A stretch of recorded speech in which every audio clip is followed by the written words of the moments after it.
सर्वमंगल मांगल्ये शिवे सर्वार्थ साधके शरणे त्र्यंबके गौरी नारायणी नमस्तुते। जय माता दी दोस्तों, माता रानी की कृपा आप पर और आपके परिवार पर सदा सर्वदा बनी रहे। चैत्र नवरात्रि के तीसरे दिन आज हम आपको सुनाएंगे दुर्गा सप्तशती का अध्याय 4। उससे पहले श्री अर्गला स्तोत्र का पाठ करेंगे। मार्कंडेय जी ने कहा, जिस जगदम्बा का नाम जयंती, मंगला काली, भद्रकाली, कपालिनी, दुर्गा, क्षमा, शिवा, धात्री, स्वाहा तथा स्वधा पितरों के श्राद्ध तर्पण आदि को स्वीकार कर पोषण करने वाली हैं, उस भगवती को हम स्वीकार करते हैं। हे चामुंडे, तुम्हारी जय हो। प्राणियों का संताप हरण करने वाली हे देवी तुम्हारी जय हो। सब में व्याप्त रहने वाली हे देवी तुम्हारी जय हो। संहार रूप में संसार का विनाश करने वाली हे कालरात्रि तुम्हारी जय हो। मधु तथा कैटभ का विदारण करने वाली एवं ब्रह्मदेव को वरदान देने वाली हे देवी तुम्हारी जय हो। हे भगवती, तुम मुझे रूप दो, जय दो, यश दो, हमारे शत्रुओं का विनाश करो। महिषासुर का विनाश कर भक्तों को सुख देने वाली हे देवी तुम्हें नमस्कार है। तुम मुझे रूप दो, जय दो, यश दो तथा हमारे शत्रुओं का विनाश करो। रक्त बीज का वध करने वाली तथा चंड मुंड का विनाश करने वाली हे देवी तुम मुझे रूप दो, जय दो, यश दो तथा हमारे शत्रुओं का विनाश करो। शुंभ तथा निशुंभ और धूम्राक्ष का मर्दन करने वाली हे देवी तुम मुझे रूप दो, जय दो, यश दो, हमारे शत्रुओं का विनाश करो। वंदनीय चरणों वाली, संपूर्ण सौभाग्य को प्रदान करने वाली हे देवी तुम मुझे रूप दो, जय दो, यश दो, मेरे शत्रुओं का विनाश करो। आचिंत्य रूप तथा आचिंत्य चरित्र वाली, संपूर्ण शत्रुओं का विनाश करने वाली हे देवी तुम मुझे रूप दो, जय दो, यश दो तथा हमारे शत्रुओं का विनाश करो। हे पापों का नाश करने वाली चंडिके, जो लोग तुम भक्ति पूर्वक तुम्हें नमस्कार करते हैं तुम उन्हें रूप दो, जय दो, यश दो तथा उनके शत्रुओं का विनाश करो। व्याधियों का विनाश करने वाली हे चंडिके देवी, जो लोग भक्ति पूर्वक तुम्हारी स्तुति करते हैं तुम उन्हें रूप दो, जय दो, यश दो तथा उनके शत्रुओं का विनाश करो। हे चंडिके, जो लोग भक्ति पूर्वक तुम्हारी पूजा करते हैं तुम उन्हें रूप दो, जय दो, यश दो तथा उनके शत्रुओं का विनाश करो। हे भगवती, तुम मुझे सौभाग्य तथा आरोग्य दो, मुझे अत्यंत सुख प्रदान करो और मुझे रूप दो, जय दो, यश दो तथा हमारे शत्रुओं का विनाश करो। हे देवी, मेरे शत्रुओं का नाश करो, मुझे बल दो, तुम मुझे रूप दो, जय दो, यश दो तथा हमारे शत्रुओं का संहार करो। हे देवी, मेरा कल्याण करो, मुझे विपुल संपत्ति दो, तुम मुझे रूप दो, जय दो, यश दो, हमारे शत्रुओं का विनाश करो। हे भगवती, देवताओं तथा असुरों के शिरोरत्न के नमस्कार से तुम्हारे चरण घिसते रहते हैं, अतः हे अम्बिके, तुम मुझे रूप दो, जय दो, यश दो तथा हमारे शत्रुओं का विनाश कर। हे भगवती, तुम अपने भक्तों को विद्वान, यशस्वी तथा लक्ष्मीवान बनाओ, तुम मुझे रूप दो, जय दो, यश दो, हमारे शत्रुओं का विनाश करो। बड़े बड़े उद्यत दैत्यों के घमंड को चूर करने वाली हे चंडिके, मुझ शरणागत को तुम मुझे रूप दो, जय दो, यश दो, हमारे शत्रुओं का विनाश करो। चार भुजा वाली, ब्रह्मदेव से स्तुति की जाने वाली हे परमेश्वरी, तुम मुझे रूप दो, जय दो, यश दो, हमारे शत्रुओं का विनाश करो। हे भगवती, भगवान विष्णु नित्य निरंतर तुम्हारी स्तुति करते रहते हैं, तुम मुझे रूप दो, जय दो, यश दो, हमारे शत्रुओं का विनाश करो। भगवान सदाशिव से स्तुति की जाने वाली हे परमेश्वरी, तुम मुझे रूप दो, जय दो, यश दो तथा हमारे शत्रुओं का विनाश करो।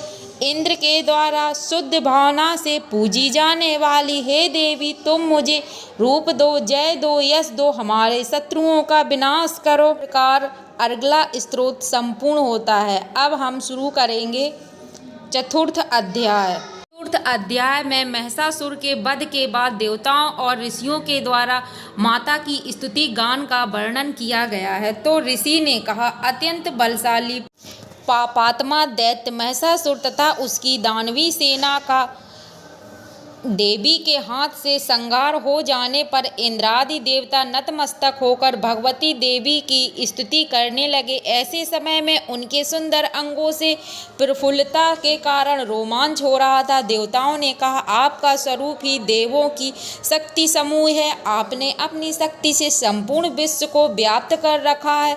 आप समस्त देवों तथा महर्षियों के द्वारा परम पूज्य हैं। हे जगदम्बा, हम आपको भक्ति भाव से प्रणाम करते हैं।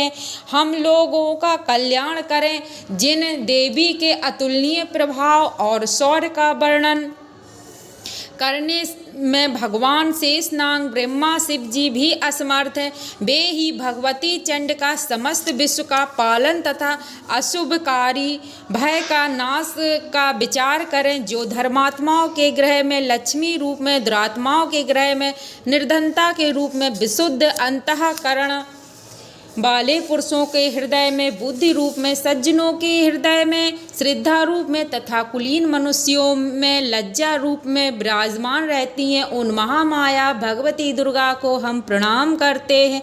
हे देवी, आप समस्त विश्व का पालन करिए। हे देवी, हम आपके इस अचिंतनीय रूप का असुरों के संहारक शौर्य तथा संपूर्ण देव दानवों के सम्मुख उत्पन्न किए हुए अद्भुत चरित्रों का वर्णन नहीं कर सकते। आप ही विश्व की उत्पत्ति में कारण स्वरूप है। आप में तीनों गुण विद्यमान है, फिर भी दोषों के साथ आपका संपर्क नहीं है। भगवान विष्णु तथा शिव जी भी आपकी महिमा को नहीं जान सकते। यह चराचर विश्व आपका अंश है। आप ही सब जीवों के लिए आश्रयभूत हैं, क्योंकि एकमात्र आप ही सबकी मूलभूत अप्याकृता परा प्रकृति हैं। हे देवी, जिनके उच्चारण से सभी यज्ञों में देवताओं की तुष्टि होती है, वह स्वाहा आप ही हैं। इसके अतिरिक्त आप पितरों को भी तृप्ति प्रदान करती हैं। इस कारण सभी लोग आपको स्वधा के नाम से संबोधित करते हैं। हे देवी, आप ही पराविद्या हैं, जिससे मोक्ष की प्राप्ति, अचिंतित महाव्रत स्वरूपता, समस्त दोषों से हीनता, जितेंद्रियता, तत्व की सारता होती है। और सभी मुनिजन जिनके लिए निरंतर अभ्यासशील रहा करते हैं, आप शब्द स्वरूपा, अत्यंत निर्मल, ऋग्वेद, यजुर्वेद तथा उद्गीत के मनोरम पद के पाठ से युक्त सामवेद की आधार हैं। आप ही तीनों वेद और छयों ऐश्वर्य की संपन्न भगवती हैं। विश्व की उत्पत्ति एवं पालन के निमित्त आप ही वार्ता के रूप में प्रादुर्भाव हुई हैं। आप जगत की महान पीड़ा की नाश करती हैं। हे देवी, संपूर्ण शास्त्रों के तत्व का ज्ञान प्राप्त करने के लिए आप मेधा शक्ति हैं। दुस्तर संसार सागर से तारने वाली नौका स्वरूपिणी दुर्गा देवी आप ही हैं। आपकी किसी पदार्थ में आसक्ति नहीं है। आप ही कैटभ के शत्रु भगवान विष्णु के वक्ष में निवास करने वाली लक्ष्मी तथा शिव द्वारा सम्मानित गौरी देवी भी हैं।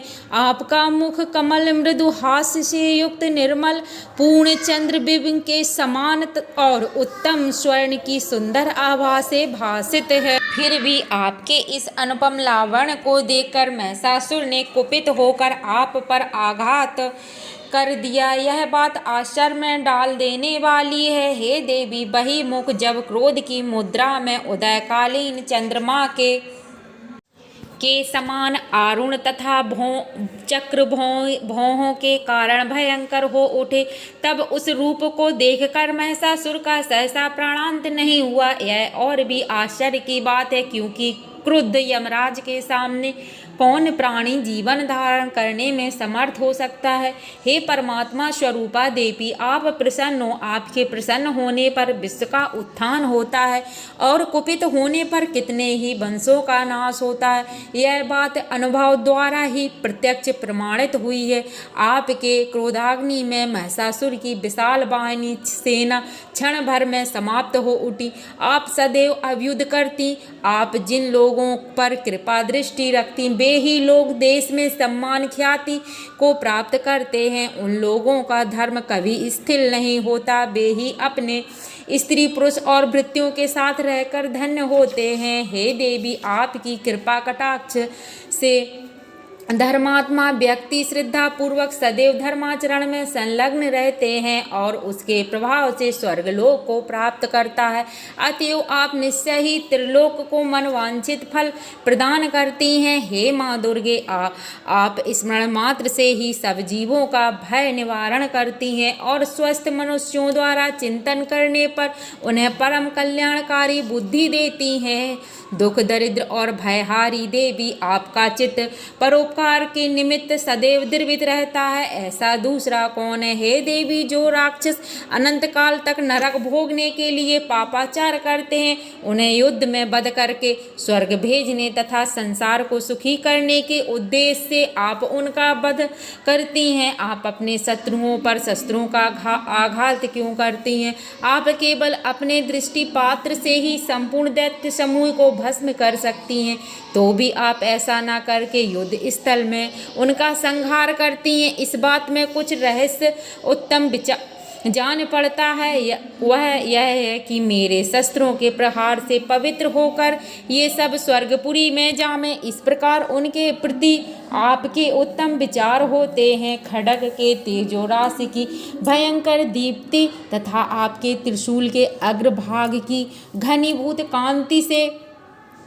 चकाचौंध होने पर भी असुरों की आंखें नष्ट नहीं हुई, क्योंकि वे सब मनोरम किरणों से युक्त आनंद प्रदान करने वाले आपके मुखचंद्र का दर्शन कर रहे थे। हे देवी, आपका शील दुरात्माओं के दुर्व्यवहार का निवारक है। आपका रूप अचिंतनीय तथा अतुलनीय है। आपका पराक्रम देवताओं के विजेता, दैत्यों का नाशक है। इस प्रकार आपने अपने शत्रुओं पर सदैव ही दया दर्शाई है। हे वरदायी देवी, आपके इस शौर्य की तुलना कहीं भी नहीं की जा सकती। शत्रुओं को त्रस्त करने वाले एवं अत्यंत मनोहर हारी रूप अन्यत्र कहीं दिखाई नहीं पड़ सकता। हृदय में दयालुता और युद्ध में निर्दयता, यह दोनों बातें एक साथ होने का भाव केवल त्रिलोक में आपके सिवा और किसी में नहीं है। हे अम्बे, आपने शत्रुओं का वध करके उन्हें परम पद दिलाया है। उनसे प्राप्त होने वाले भय को हम लोगों से दूर किया है। हमारा आपको नमस्कार। हे देवी, आप शूल के द्वारा हमारा रक्षण करें। हे अम्बिके, आप अपने खड्ग घंटा ध्वनि धनुष की टंकार से हमारी रक्षा कीजिए। हे चंडिके, आप हमारी पूर्व पश्चिम दक्षिण तथा उत्तर में अपने त्रिशूल को घुमाकर हमारा परित्राण करें। आपके जो परम सुंदर अत्यंत भीषण रूप त्रिभुवन में विचरण करते हैं, उसके द्वारा आप हमारी भूतल की रक्षा करें। हे अम्बिके, अब आपके कर कमल में शोभित होने वाले खड्ग शूल गदा आदि जो भी अस्त्र शस्त्र हों, उन सभी द्वारा आप हमारा रक्षण करें। ऋषि ने कहा। इस प्रकार सब देवों ने जब माता का मिलकर स्तवन तथा नंदाकन किया, दिव्य पुष्पों एवं गंध चंदन आदि से द्वारा पूजन किया गया, तदनंतर दिव्य धूपों का सुगंध अर्पित किया गया तथा देवी ने करबद्ध होकर प्रणाम करते हुए उन देवताओं से कहा। देवी ने कहा, हे देवगण, तुम लोग मुझसे अपना अभीष्ट पदार्थ मांग लो। देवताओं ने कहा, भगवती की कृपा से हम लोगों की सभी आकांक्षाएं पूर्ण हो गई हैं। अब कुछ भी इच्छित वस्तु मांगने के लिए नहीं है। हे महेश्वरी, हम लोगों का यह परम शत्रु महिषासुर मारा गया है, इतने पर भी आप हम लोगों को कुछ देना चाहती हैं, तो हम लोगों की यही इच्छा पूरी कीजिए। जब कभी हम आपका स्मरण करें, तब आप हमें दर्शन देकर हम लोगों को संकट से मुक्ति करें।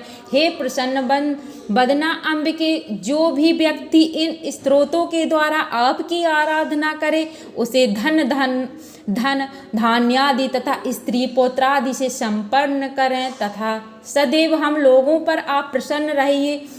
ऋषि बोले, हे राजन, देवों ने अपने तथा विश्व के कल्याणार्थ जब भद्रकाली देवी